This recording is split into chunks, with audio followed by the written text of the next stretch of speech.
tugas daripada BT untuk melaksanakan dan memproseskan dan mengantarkan komisioner sebagaimana harapan kita definitif nantinya.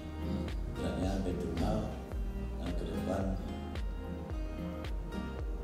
yang baik yang sekarang ini akan dilanjutkan ke depannya, yang kurang akan disempurnakan untuk ke depannya. Alhamdulillahirabbil alamin. Perasaan saya ya alhamdulillah bahagia, dan ini yang sebelumnya tidak ada kita rencanakan, tetapi inilah amanah yang telah kita terima. Mudah-mudahan ke depan kita bisa berjalan dengan baik, dan program ke depan tentu kita melanjutkan program yang ada.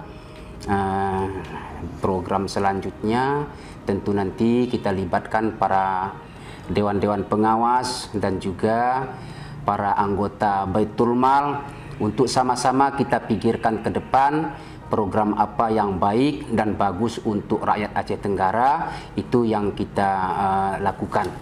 Terima kasih.